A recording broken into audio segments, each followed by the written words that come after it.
if we had a little bit more influence on what they in Washington, D.C. were doing. But we don't. The influence comes from Vanguard, or the influence comes from Jamie Dimon, or the influence comes from the CEO of United Healthcare. That's who sits around the table. That's who they bring in to say, what's going on? What do you need? What can we do to help you? It's not us that they're trying to help. Hi, I'm Dan Crow, a small business owner living in Central Illinois, and you're listening to the Vance Crow Podcast. Welcome back to the podcast. I'm glad you're here. Today, we sit down with Tim Hosler. Longtime listeners of the podcast will remember that Tim was actually my very first podcast guest. And if you want to learn how the whole podcast got started, there's no better place than to go to episode 1. But during this conversation, we continue with the conversation that Tim and I have been having for years about how do you change the system so that it works and not tear it all the way down, but instead figure out how can you make just minor changes, things that are innovative, and make things like healthcare and Social Security work in ways that they clearly aren't right now. We're going to get to that interview in just a moment, but in this studio, we record legacy interviews where I sit down with your loved ones to record the wisdom, values, and stories that they want to pass on to future generations. If you're interested in having me sit down with your loved one to record these stories, then go to legacyinterviews.com to find out more. All right, without further ado, let's head to the interview with Tim Hosler. Tim Hosler, welcome back to the podcast. Well, thank you very much. Delighted to be here. So to start off, how much money did you lose in FTX? None. I didn't. I actually bought some shares of what's the wallet company, Coinbase, and I did ride that down a little ways, but didn't get involved at all in cryptocurrency. Have you followed this whole FTX, Sam Bankman-Fried? Well, I read what's in the journal, or I hear what's being circulated around the internet. It just sounds like an awful story, but people have been trying to sell air for centuries, and some of them get away with it. Yeah, it's amazing that people think I guess there must be people that have gotten away with it, and that's why you do it, right? Like Bernie Madoff could have kept that thing going for a little bit longer and died, and his family would have been the ones left. Well, possibly, yeah. And you bring up Bernie Madoff. What motivates that? I mean, that guy is at the top of his trade. He's doing as well as anybody in industry's doing. He's, serving on very strong and prestigious boards of directors. What in the world? I mean, I don't understand. But wasn't he a con all the way from the beginning? Like, wasn't it? No, no. Bernie Madoff was sort of involved early on in over-the-counter markets and helping over-the-counter markets develop. And he was a over-the-counter trader, and his firm was sort of started some of that order flow, paying for order flow, working in the spread, helped to develop that whole side of the securities industry. He was a leader. The money management was where he did all the nonsense that I just don't understand why. It may be ego, I'm not sure, but yeah, I mean, like, because at some point there's probably a point when you're first starting out doing it. You're like, hey, I'm going to try and do this for just a second. I just need to borrow this money and run over here. But then quickly cascades out of control. Yeah, and I don't understand the mechanism that would have gotten him to say, "Oh, I'm going to take some of Vance's money and give a distribution to Tim." Tim's not expecting a distribution. I mean, it's not like he said, "Oh, if you invest with me, I'm going to give you 10% cash on cash every year." So why he felt like he needed to, I don't know. I don't know that much about it. It just seems odd to me that somebody at that point in his career with that level of success would cheat that horrifically. I mean, this is shocking to me about him having success beforehand, because I could be wrong. Well, I didn't even know. I mean, the only thing I knew is that Bernie Madoff was a con man, and my impression was he was a con man all the way from the beginning. But I didn't know any. I mean, I knew he was on boards and things, but yeah, my recollection is he served on the board at A.G. Edwards, and there wasn't a finer man in the securities industry than Ben Edwards. So if he was a con man, I don't think he would have been able to accomplish the things he accomplished again earlier in his career before he did what he did. But I'm not terribly comfortable talking about him because I haven't really studied Bernie Madoff other than to know that an awful lot of people lost an awful lot of money. Well, what are you studying these days?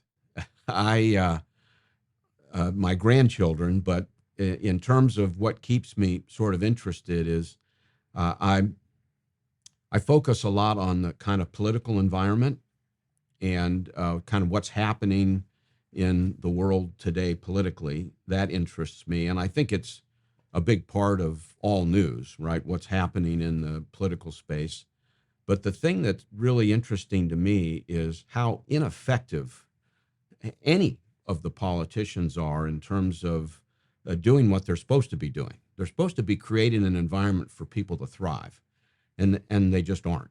And the reason, I don't know why they aren't, except that there's this we-they thing that's developed so aggressively. And I don't know why. I don't know why people are so loyal to Republicans when they do stupid things. I don't know why people are so loyal to Democrats when they do stupid things. But the loyalty is more important than the outcome right now. And it's odd because in a lot of other democracies, you have multiple parties. And the objective is to make your party big enough to get you a majority in parliament or, wherever you are. And, you look at Israel and you've got these weird fringe groups coming together to form a majority. But the party itself is the one that has maybe the fringe ideology, but the bigger party is more mainstream. And in our democracy right now, you have a situation where the fringe issues help to define the larger party. And the mainstream just gets, ignored, taken for granted, who knows what. But the opportunity is lost then to listen to the mainstream or the thick part of the world and say, this is what we want you to do. This is what we want accomplished.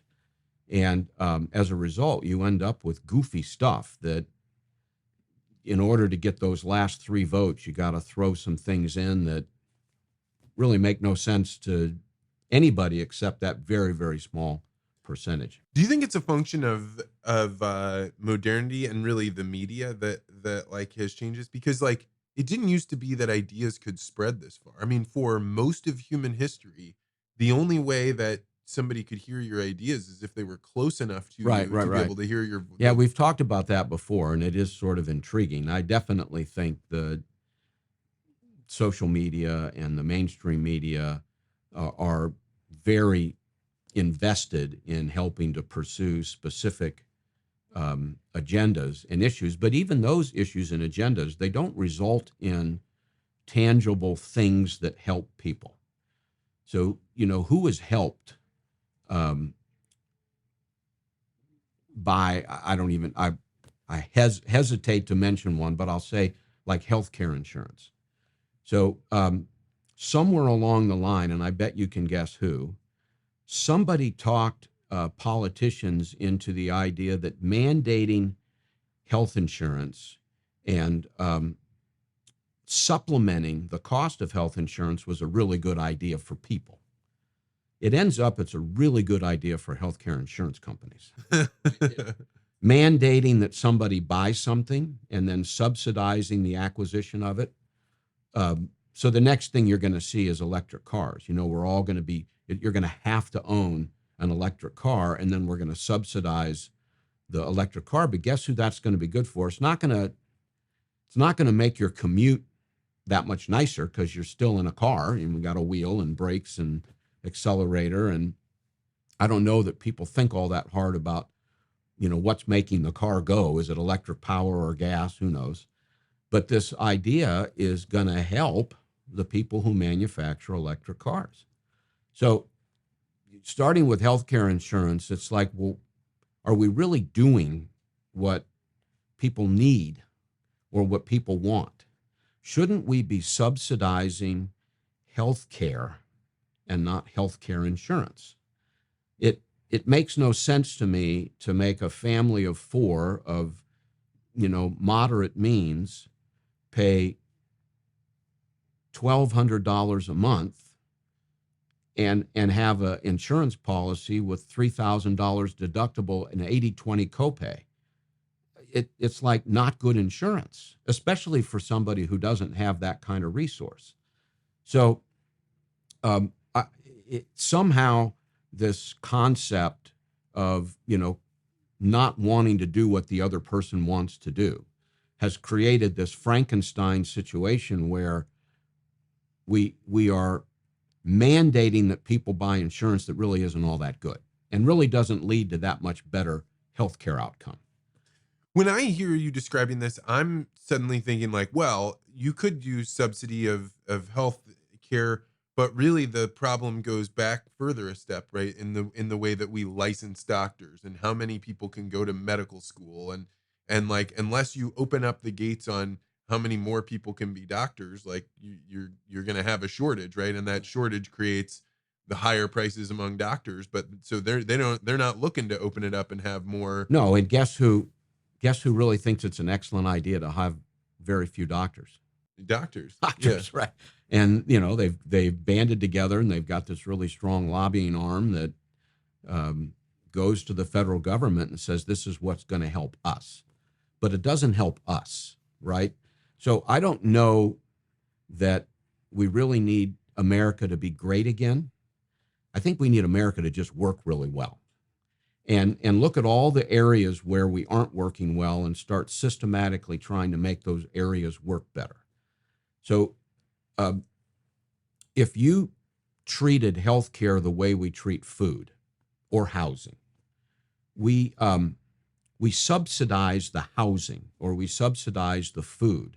We don't create a separate mechanism outside of grocery stores, right? I mean, you get food stamps, you go to a grocery store, the grocery store takes the food stamps like money, and you get food. That works for the most part. We do the same with housing. You get a housing allowance. You go to an apartment, you rent the apartment, and some of your rent is paid with your, I don't even know if it's a rent voucher or some subsidy from the federal government.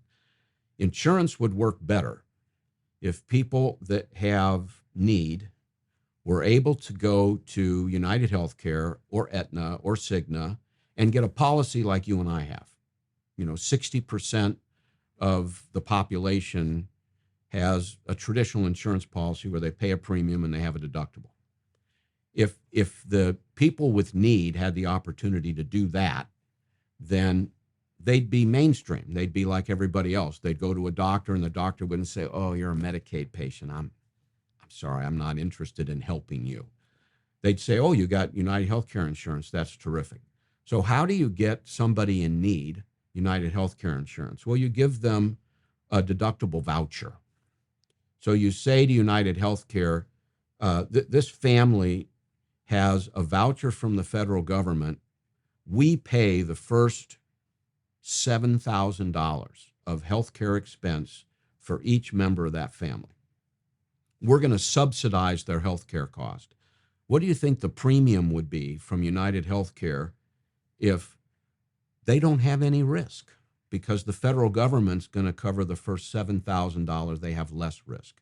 Federal government's going to cover the first $7,000 of healthcare expense, and maybe it's $11,000 for the adults and $5,000 for the kids, because kids don't use health care the way you do as you get older. So you give a voucher to people, just like food stamp voucher, just like a housing voucher, that works for the deductible, and then they go and get their insurance from United Healthcare, and they've got a United Healthcare card, and they walk into the doctor and they're treated like anybody else. And at the end, the doctor says, "Oh, we need to collect your deductible." And they whip out their, government deductible card and they say, "Take it off of here." And United Healthcare goes, "Great, we're not paying for it. the patient's not paying for it. The patient has good insurance and is getting good health care, and the federal government probably ends up paying less money overall, because at the end of the day, in a given year, not everybody gets sick. Not everybody needs catastrophic health care. And that's where the dollars are, right? The dollars are in somebody breaks a leg or somebody's having a child. Or, I mean, it's the catastrophic nature of healthcare that makes it so difficult for people to afford. If it's just a matter of going to the doctor once a year and paying, $60 to go in and get that wouldn't be that big a deal. Or going to urgent care because you have an earache, not a big deal.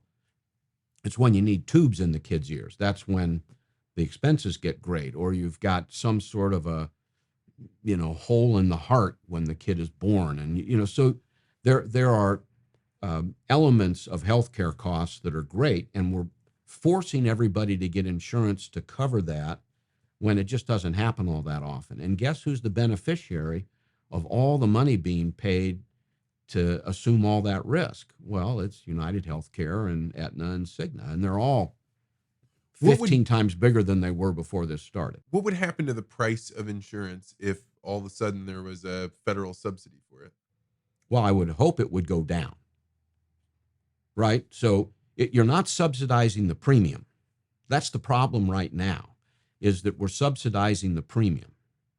We need to subsidize the deductible so that the insurance company is motivated, just like the they are with premium being Medicare. Like, this is what I pay each month in order to have it. So don't subsidize that part of it. Subsidize when you actually have to go in. Just like when you get into a car accident, you got to pay the first $100, first $500, and then they'll kick in. Right. So the higher the deductible, the lower the premium, because the insurance company's taking less of the risk. So if you extrapolate that to a point where, on average, across the entire population, we spend $12,000 per person on healthcare. Most of that is spent on people, who are older than 14, right? So if you said a family of 4 with a reasonably healthy mom and dad and reasonably healthy kids, they aren't spending $48,000 a year in healthcare costs. Their grandparents might be spending a lot. They're probably not. So if you make the deductible high enough where all you're asking the insurance company to do is adjudicate claims and administer the bills, they're not going to charge very much. So they're going to actually fight for clientele the way the rest of the world fights for clientele, right? I mean, you're going to compete, but you don't have to compete right now. There's more than enough business for everybody. And when you're subsidizing those premiums, every year you've seen with the Affordable Care Act, the insurance gets worse every year and more expensive. So don't subsidize the premium, subsidize the actual use of healthcare. And if people don't use it, the government's not spending any money. The thing that's interesting about you and me, we've been friends for a long time, is I am always the system doesn't work. It's like totally broken. And you always look at the system and say, okay, within the system that we have, how can we generate a better way to work? Well, maybe I've learned something from my younger friend Vance. No. Because I'm very much like, I hear you describing all of this and I become so frustrated in that, like, I'm a pessimist, right? Like, there's no chance something will change in health insurance. I'm headed that way. And part of it is because of this political environment really doesn't lend itself to finding solutions. It lends itself to accommodating very, very small groups with a specific objective, because that's where the money gets focused. That's where the votes get focused.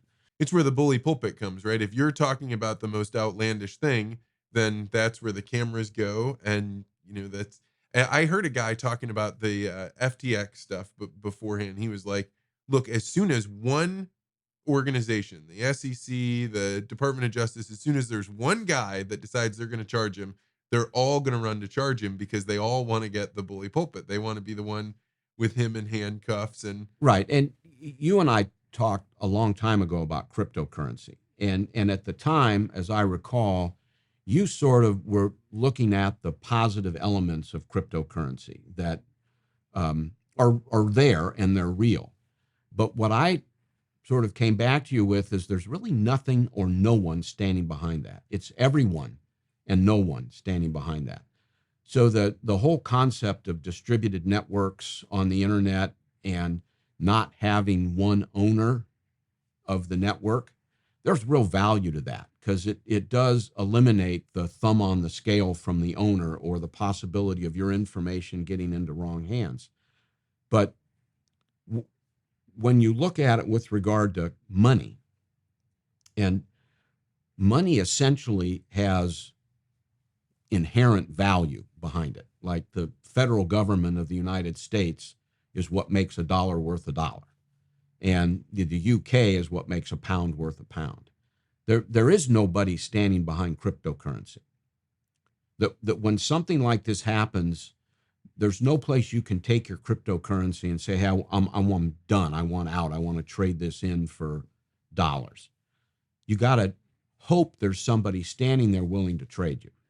Well, I should distinguish something. I am not a fan of cryptocurrency. And in fact, as soon as somebody starts talking about cryptocurrency to me, instead of delineating Bitcoin, I know that we're talking about different things. To me, Bitcoin has some inherent qualities about it that make it stronger than what you're suggesting, that like there's nobody there, and that it's difficult to say, is there somebody that's going to be there to buy it from you if there's not?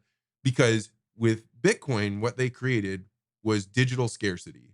And this is an actual innovation, because the reason that money has value is that it is not infinite, right? There's a finite amount of it. Yeah, supposed to be that supposed way. to be, right? And so that would actually be a point that the federal government isn't really standing behind it, right? They're printing money, which is in effect really taking on debt. But let's just on the Bitcoin side of it, the innovation there is that no one can print more, and that you've created an asset that you and I can trade on this thing, and I can be certain that you can't double spend it. You can't say, I'm going to make a copy of the Bitcoin and give one to this guy and one to that guy.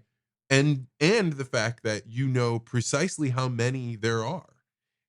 Whereas with the US dollar, when you're saying the federal government is standing behind it, it really is just faith, right? And we have faith that it's going to work. But even the federal government itself does not actually know how many dollars they've printed and put into the system. Well, they know. They are hesitant to stop because it's just so neat to be able to do all the things you want to do with $1.9 trillion just dumped into the... And then the way that fractional reserve banking works, right? So when I say that they don't know how much money they have, it's because banks essentially create money by taking in the loan, giving out loans, having those deposits, being able to create more. Like there's no number that you could point to say this is how many dollars there are, because no one knows that number, not even the government. Well, at any given point in time, it's changing, obviously, but money supply is definitely something that the Federal Reserve measures and tracks and increases pretty dramatically at specific times, like during pandemics and so on. So you end up, I mean, when before Barack Obama took office, when you looked at the New York Fed, which is essentially the balance sheet that represents all 12 Federal Reserve banks, there was a number there, how many dollars the Fed had in securities. And that was, down to the penny. They calculate that. They know exactly how many dollars they have on their balance sheet. And the way the Fed creates money is they buy a bond. When you buy a bond from a bank, the Fed takes the bond and the bank gets cash. And then that's cash that wasn't there before. So the Fed uses the open market system in order to inject cash into the economy. And right now, the Fed has somewhere around $8.5 trillion on their books, which means that, in a very short period of time, the Fed has injected lots and lots of money into the economy. And I don't know, maybe I'm wrong, and maybe this is too simple, but they go like, oh, we don't know how inflation, we don't know what to do. We don't know how to change it. We've got to raise interest rates in order to slow the economy down. What about selling off some of the $8.5 trillion and sucking some of that cash out of the economy? Because inflation is too many dollars chasing too few goods. So there's two things you can do. Increase the number of goods, you can reduce the number of dollars. And the way you reduce the number of dollars is you just siphon off. And when you say siphon off, you pay those bonds back then. You go to You sell the bonds, and it takes cash out of the system because you need cash to buy the bond, and you own the bond now. So the Federal Reserve could take its $8.5 trillion quantitative easing sized balance sheet down to $6.5 trillion and pull $2 trillion of cash out of the economy. It's sort of like this, banks are too big. We don't know what to do. Banks are too big. We're just stymied. We don't know what to do. Well, guess what? Every bank out there gets to come to you and say, if you put $250,000 in my bank, you'll never lose it because the federal government guarantees you'll get that $250,000 back. So what if the federal government said, hey, banks, we're not going to guarantee deposits over $500 billion. Yeah, you've Guess talked how about this big the before. bank would be, right? $550 billion, yeah. Right. People aren't going to go, oh, well, I'll go ahead and put my money there anyway, even though there's a bank over here that's smaller than $500 billion. The federal government wants the banks to be big. It's easier to regulate big banks than small banks. You got 5 instead of 405. They know how to do it. They just choose not to do it because there's some other reason why making banks smaller is something they don't want to have happen. And it has something to do with, I don't know, Jamie Dimon, but the people who can actually speak to the Federal Reserve governors, the senators, the congressmen, the people in the administration, they won't take my call. Any one of them will take Jamie Dimon's call. So when he says, I don't think it's a good idea to limit, and I don't know that he ever has, I'm just saying hypothetically, they're going to listen because he has credibility, he's got influence.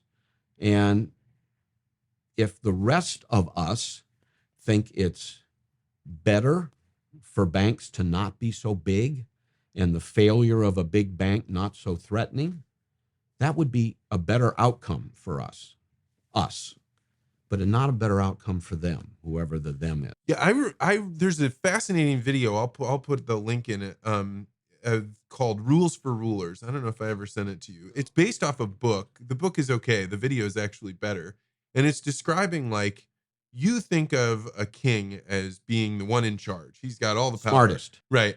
But the reality is the way you become king is you figure out, I've got money coming in and I'm going to give it out to a small set of people. And this set of people is going to give me things that they have that I want. So it could be things like police and military, and it's continued money coming in. Yeah. The bankers, the actual thing that goes on with power is it's always a molecule, it's like a larger thing than just a single person. Once you start viewing the world that way, and then you see like, the banks are the government, right? Like the government can't run without the banks, and the banks can't run without the government. And we make it sound very conspiratorial, but like one of the biggest powers that the Federal Reserve has is the ability to grant licenses to other people to be bankers, right? Like this is like, we'll let you in on the game of printing money. And like this power that governments have, like they don't want to limit the size of banks. Well, at the end of the day, we could all get by without Parkside Financial. I like that bank, great guys. We could all get by without Midwest Bank Center, terrific. We could all get by without Enterprise Bank and Trust, no problem. The problem is we can't get by without J.P. Morgan, Citi, Wells. Bank of America. Yeah, Bank of America. Those are the banks that are too big to fail. And they've gotten substantially bigger now than they were in 2008 when they were too big. And the reason they've gotten so much bigger is because that license allows you and I to say to anybody, give us your $250,000, and it really doesn't matter what stupid things we do with it, you're going to get it back if we do things that are so stupid that we lose it. So the setup for the banks is it's sort of laid in, right? I mean, it's not that hard to be a banker. It just isn't. Well, I think this is the appealing thing of Bitcoin, right? Because like the thing that you need Bank of America for, I had somebody that was, I'm doing work up in Canada next month. They needed to send me money. It was such a pain in the ass to get an ACH wire transfer. Is it blah blah blah? But it doesn't have to be, right? The only reason that it has to be that way is because you have a small group of people that can do it. They don't have to have innovation. They don't need to keep getting better and better. Whereas we're living in a digital world, and the currency that we're using is both analog and controlled by a group of people that we have no control over. Whereas Bitcoin is not controlled by anyone and lives in a digital realm. Right. I definitely, as I started, I definitely see the elements of crypto and Bitcoin that are positive. The elements that are positive make sense. But as compared to the currency that, the Venezuelans are responsible for, because they're not going to respect that currency. They're going to use it to accomplish what they want to accomplish. So I think investing in that currency probably isn't very smart as compared to Bitcoin, like you say, because people can't fiddle with it. And the federal government fiddles with the dollar, and the Chinese government fiddles with their currency, and the French fiddle with the euro. They can't fiddle as much as they used to with their own currency. But the point is that the trade-off, even though Bitcoin has scarcity, it's still not something that there is in a crisis always somebody there. And to the extent that the somebody is there, they may be there down here, not here. Who's here in the when you describe a crisis, who is going to come in and save the day if something goes wrong with the dollar? The dollar's backed by the United States government. It's always going to be worth $1. But a dollar is worth less today than it was yesterday. Right, sure. But the point is you're always going to know that dollar buys you $1's worth of things. The things you may not be able to buy as many things with the dollar, but with Bitcoin, there is nobody backing or protecting the value. I mean, we just have like a ideological difference. To me, the reason that we have as much faith in the dollar as we do is because we're holding over as a remnant of believing that it is backed by gold, or that there's something there. Well, the something there is the United States economy. So the Wehrmacht, their currency ended up being worth very little because their economy was worth very little. Their country was worth very little. And so, to the extent that the United States falls into that same trap where we continue to, create the currency that devalues the dollar, makes it less valuable, we could fall into that same trap as well. And the challenge. Do you think we're there? No. No. I read a book called When Money Dies about the Weimar Republic, and one of the crazy stories in there is they're printing all this money, and they know our money isn't worth anything. So the people that are actually the printers walk off the job. They're like, we're not doing this anymore. And because there was no amount of money you could pay them because you were just printing money and handing it to them.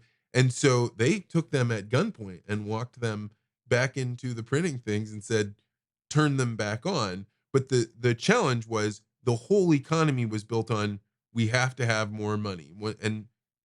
And I'm very much a pessimist in this way. Like I have to like stop myself from doom and gloom. Do you think that the US economy can back off printing money without, yeah, can they back it off? Oh, absolutely. I mean, it's not that the people doing it have. I mean, some of them have a bias, some of them have an agenda, but there are people who control the printing of money that understand the diminishing nature of just printing money. This whole modern monetary theory that you can just print as much as you want, it doesn't Just as matter. long as you don't print more than the other guy Right. is their So philosophy. there are debates around that, and we've been through this environment where interest rates were near zero, and you could print money, and it didn't create an inflationary response until about a year ago. And then they went, oh, no, it still does work. You're right. You're right. The theory is still true that if you have too much money chasing too few goods, the value of the dollar goes down. The value of the currency goes down in terms of our economy. But the dollar's actually been pretty strong as compared to other currencies in the world. So, the great minds look at that as well. What's happening to the value of the dollar versus the yen, or the dollar versus the pound or the euro, because that influences trade. So I definitely think the governors that sort of keep our federal government or federal treasury from just running the presses are trade with other countries, our capital markets, our the banking system. So it's not like it's just the federal government that makes they make the decision, but there are lots of places of influence, and we aren't in a position where you can put a gun to somebody's head and say it's a good thing for us to keep printing money. Do you sense that there is a steady hand somewhere? There is a group of people that do know what they're doing, and I think the steady hand is us, is the big part of the population, and I think that's what causes the fringe to not take over, and the fringe has tremendous influence, and the thing that I have confidence in is that the us is willing to tolerate a lot of fringe accomplishment before we really say, stop, and that's enough. And I think people felt like this election was going to be one of those times when, the us put our foot down and said, we don't want inflation, we don't want crime. There are things that we're going. We don't want education to be a free for all for our kids. So it looked to me like, and I think to a lot of people, like this was going to be a time when we were going to put our foot down. And did it happen? No, I don't think it did. Well, I think it did in part, but I don't think it did the way people expected it to. And I have a theory about that I do believe that the pundits sort of underestimated the influence of the Supreme Court, and so there were a lot of people who voted to kind of accommodate what we think should be happening with regard to the issue that the Supreme Court addressed. And I think that sort of fell out of the calculus somehow. And everybody was focused on, President Biden's popularity ratings, or, the people, 75% of the people were afraid of inflation, and 65% felt like crime was out of control. And that was being overshadowing the other big issue, which was what the Supreme Court had done to overturn Roe v. Wade and create that uncertainty. So I think there was more influence there than the pundits everywhere were prescribing. But it's your sense that if things continue to spiral, I mean, you and I have been talking about how crazy things are since we met. More than a decade ago, we've been like, oh, this, things are getting crazier. But your belief is at some point, the collective wisdom of the masses will slow or stop the craziness, and will that rescind? Well, Will that? we saw that. I mean, people like Trump, people don't like Trump. It doesn't matter. The point is that was an example of we saying we need something different.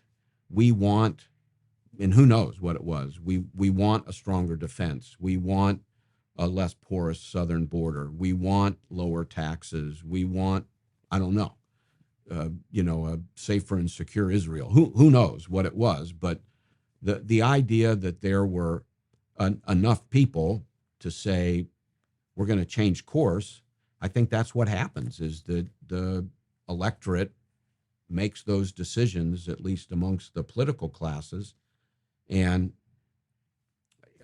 I think that ultimately is the governor on. If somebody came up right now and said, I really think the thing we ought to do is print more money and give it away, I think we would say that's not the right answer. And we would say that's not the right answer in large enough numbers that that person probably wouldn't be in a position of control. So you've been around for to see more cycles than I have. It appears to me that we're headed towards a recession, right? Or we're in one right now. What happens during a recession? How does this play out? It's interesting because I do believe right now that, we have one economy, but we have sectors, and there's this sort of really large and influential aspect of the economy that most people don't see. It's got nothing to do with going to the grocery store. It's got nothing to do with going to the bank. It's the securities activity that happens sort of unbeknownst to any of us. The dark trading pools, the leverage investing. And the Federal Reserve, by raising interest rates, because they obviously have influence on the long end of the curve with the way they buy and sell bonds, but they control the short end of the curve. And so when the Federal Reserve raises the short overnight rate to 4.5%, historically, banks would give you 4.5% on the money in your checking account. Not doing that now, right? The banks are saying, we're going to give you 75 basis points, but we're making 450. So when the Federal Reserve raises, when the yield curve gets inverted, the trade of borrowing short to buy long doesn't work because you don't make as much long as you have to spend short. So the whole concept behind increasing short rates is to sort of reduce activity. So if I'm going to go buy an apartment complex, right, and I'm going to go build an apartment complex and create jobs and buy materials and create housing.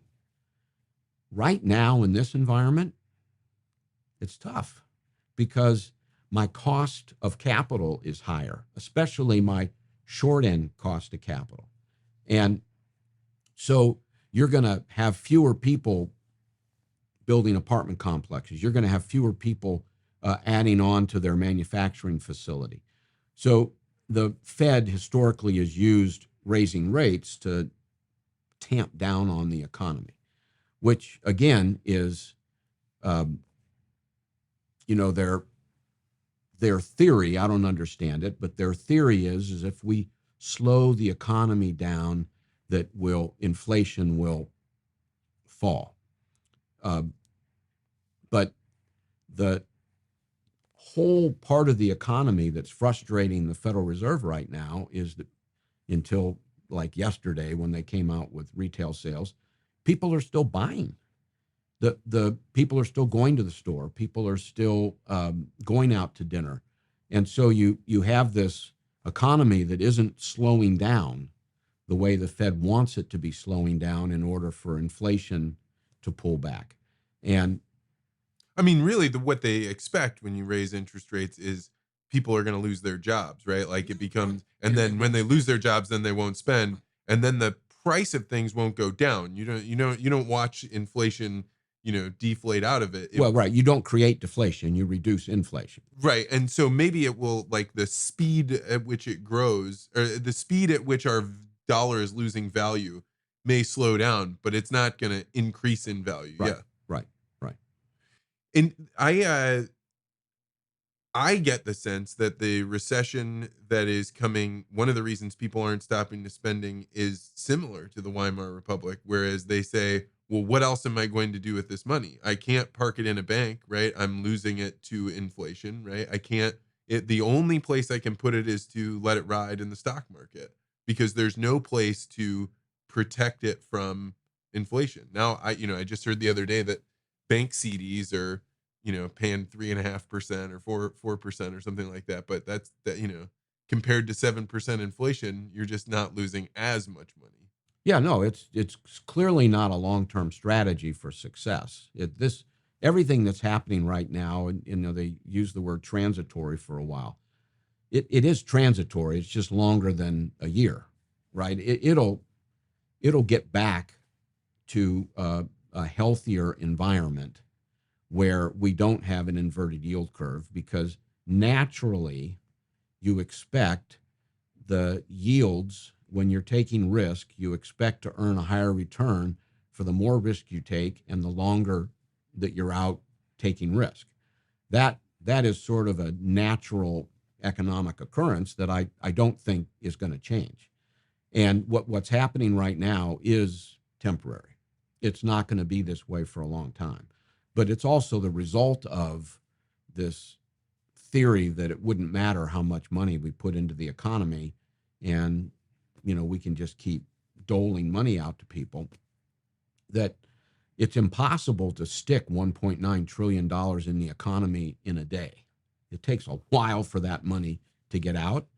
So some of what we might be seeing are the continued effects of that stimulus money, because it's stimulating, but it's created a situation now where things are just sort of out of whack. So what do you think? How long will a recession last for?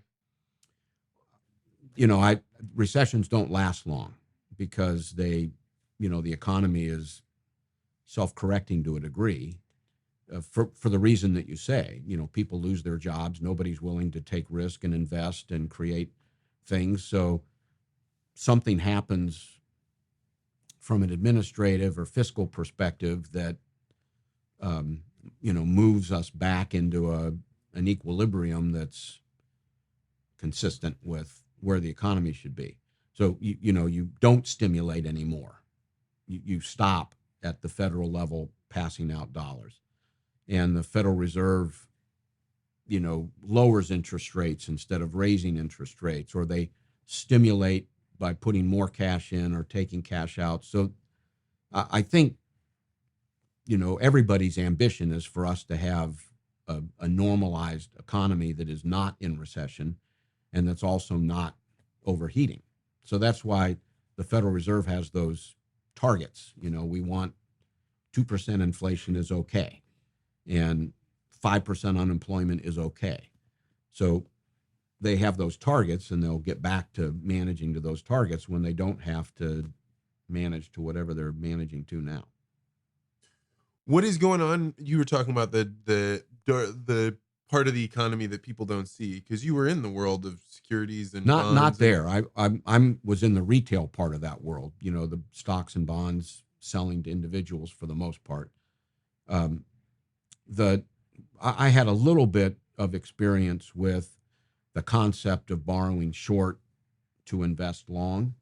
And I understand how quickly that can get people in trouble, because the short rates went up very quickly, but you can't necessarily get out of long bond positions as rapidly. So if you're a pension fund, for example, and your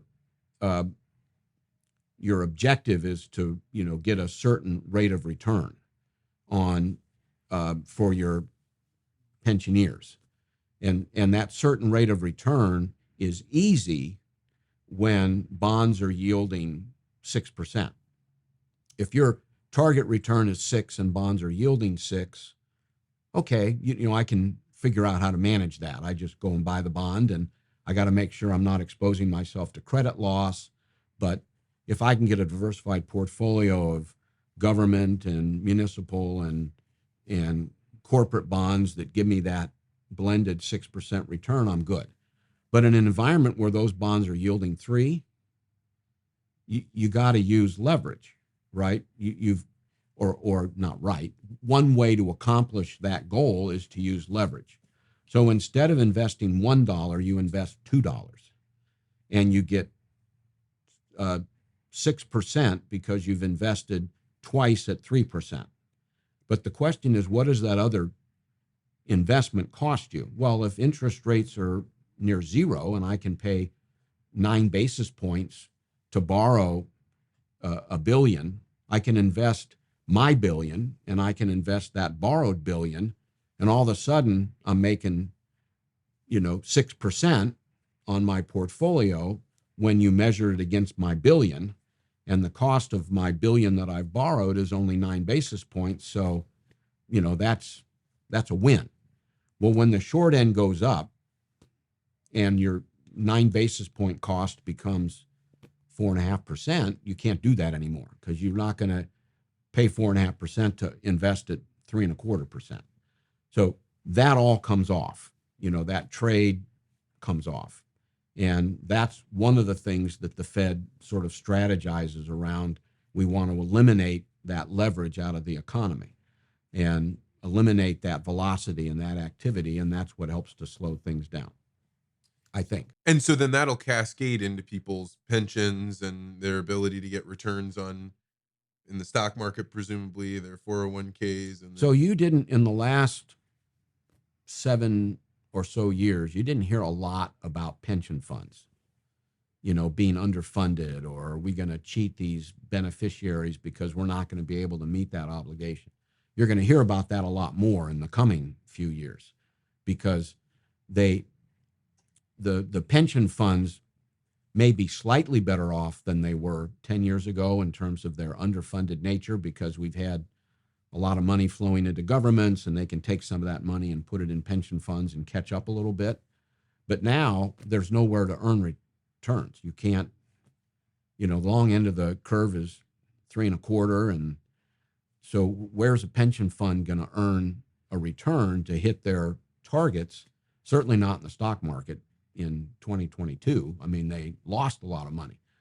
So you spent a few years putting some money, if you're the city of Dallas, putting some money into your underfunded pension fund, and you had it in private equity and stock market and maybe some fixed income, not very much, because those returns aren't all that exciting. So now all that money you put in, last year you may have lost 14% of it, or some percentage of that principal, and you're kind of in a hole again. And now how are you going to meet those obligations in the future? You're going to hear more about that.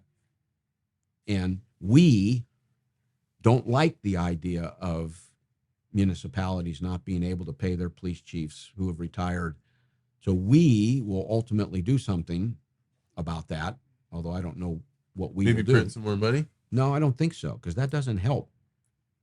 Unless, so the theory, the Chicago City Schools, their theory is, okay, our pension fund isn't fully funded, but that's okay, because the city of Chicago will ultimately print the money for us. They'll ultimately bail us out. And the city of Chicago says, well, our pension fund is only 42% funded, but that's okay because, in a pinch, the state of Illinois will bail us out. And the state of Illinois, whose pension fund is only 37% funded, says, well, that's okay because ultimately the federal government will bail us out. So somewhere in that, scheme, there is no money, right? And you don't know when that happens. You don't know when the federal government will be unable to bail out the state of Illinois. And the state of Indiana isn't going to bail out the state of Illinois. So they'll raise taxes in the state of Illinois to fund the pension, and then people will move out of the state of Illinois to Indiana and Wisconsin and every place else, and then there'll be fewer people to tax. So that's how you end up with the city of Detroit. Yeah. Right? I mean, it fails. And then they just say to all those poor idiots that lent money to the state of Illinois, we're starting over again. We're going to cancel the debt to you, and we're just going to borrow some more. You sold city bonds, right? Oh, yeah. The company that I helped to lead was a municipal bond firm. So we would help municipalities issue debt. Yeah. Is there a city now that you would say like, that's a good one? Yeah, this we could go sell bonds for. Well, certainly there's plenty of cities and states that are really quite strong. Mostly states, more so than cities, but clearly the state of Missouri is a very fine credit. We're AAA rated. So yeah, there are definitely states that manage themselves successfully so that they don't create this ugly liability that needs to be somehow managed year over year. When you talk about the us, I think that on a state level or a county level, like there is an us, right? But as you go further and further away and you create this larger and larger corpus, it is hard.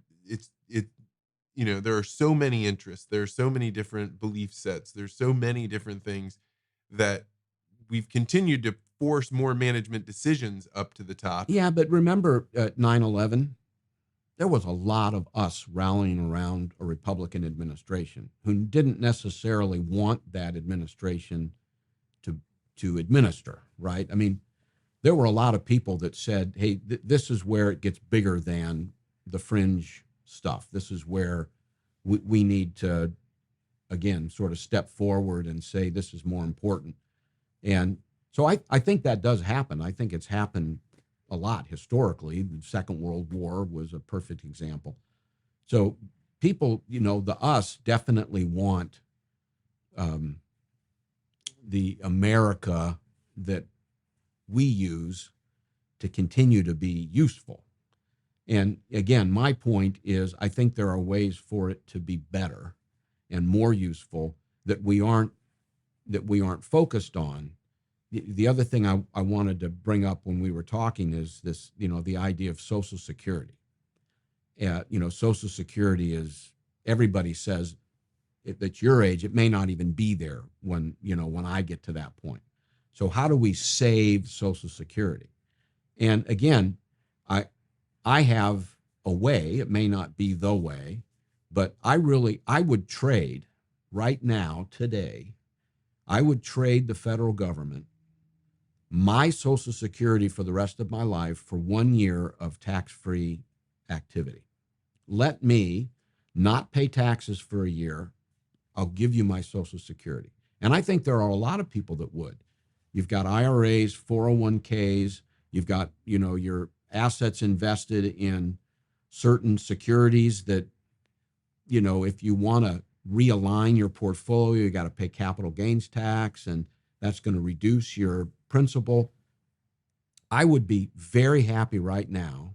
And I'm not a really wealthy person, but when I run the math, how much I'm going to get from Social Security versus what I think I could earn if I didn't have to pay taxes to flush all the money out of my 401k and my IRA and realign my portfolio and not pay capital gains tax in this particular year period, I'd do that in a heartbeat.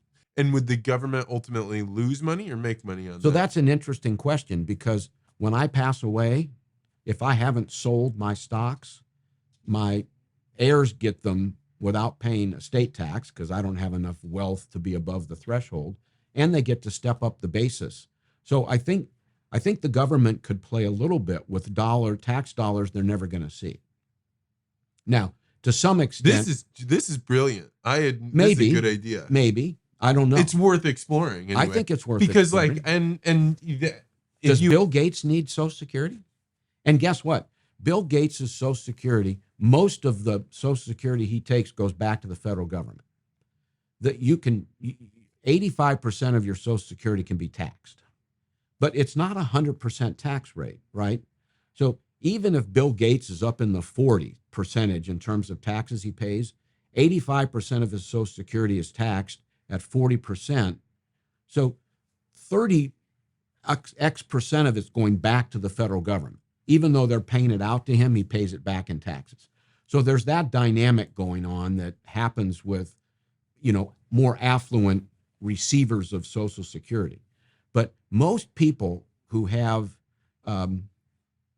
some wealth get to 65 or 70 and they say, damn right, I'm taking that Social Security. I paid in all those years. I deserve it. I don't need it. And if the federal government could entice me with something that I want more than Social Security, maybe I'd say don't give it to me. Not to mention the benefits that it would provide to the actual market. I mean, if you allowed people to, hey, I'm not going to take all the capital gains, I get to rebalance my portfolio, they might make different investment choices into companies that they want to be in. And like right now, you can play all these games inside of your IRA, but it can't come out. You can't move it. This is a very good idea. I think there's a lot of money caught in confusing, inefficient systems because people don't want to take the tax hit. Right. Oh, absolutely. And so you got this situation where you're approaching a certain age. You invested your money back when you were in your mid-30s that, to accumulate wealth. Now you want income off of your portfolio, and preferably income off of your portfolio that, you don't have to pay taxes on. So you get to use all your money. And is this you something could transition all your stocks into municipal bonds? That would help municipalities. It would potentially bring down the cost of borrowing, cost of capital. And how many people would need to do this in order that Social Security be? I don't know, Vance. I haven't. But when you consider that the people who really need Social Security are getting $1,600 a month, and the people who don't need Social Security are getting $4,400 a month, I think it would really be a valuable thing to us if the people who were getting the $4,400 said, you know what, I'll trade that off.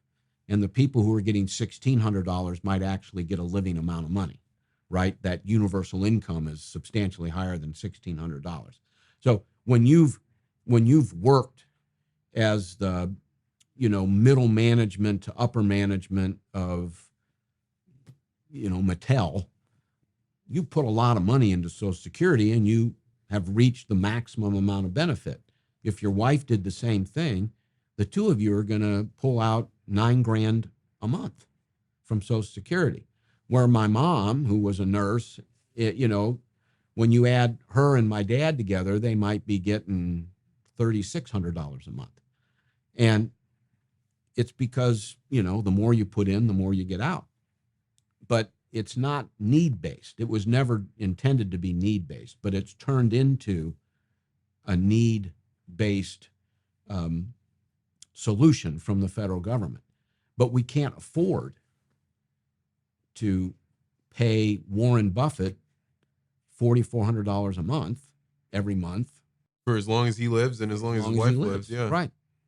This is a very innovative idea. It's one that, and I think there would be a lot of innovative ideas if we had a little bit more influence on what they in Washington, D.C. were doing. But we don't. The influence comes from Vanguard, or the influence comes from Jamie Dimon, or the influence comes from the CEO of United Healthcare. That's who sits around the table. That's who they bring in to say, what's going on? What do you need? What can we do to help you?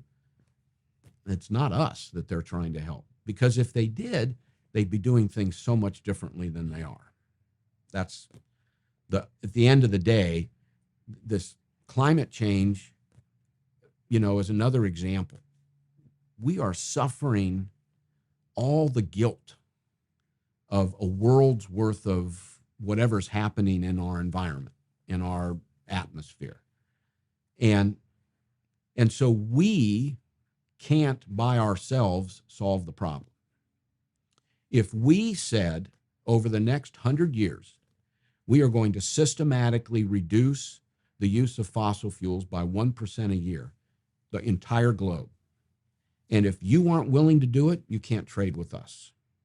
And we aren't going to send you any money to help you, build your schools or do anything. If we were serious about this, we would say it's a global problem. It's something the globe has to share, and we're going to do it systematically over time. We would not subsidize Elon Musk's sale of a Tesla. It's not the right answer. It doesn't solve the problem. We're not interested in solving the problem. And I admire Elon Musk. I mean, what he's done is spectacular. And well, even he said, "Don't subsidize the buying of my cars. Don't subsidize the that's like putting out electric." Peter Rabbit, I think. Don't throw him in the briar patch. He wouldn't have been able to do what he did without that subsidy.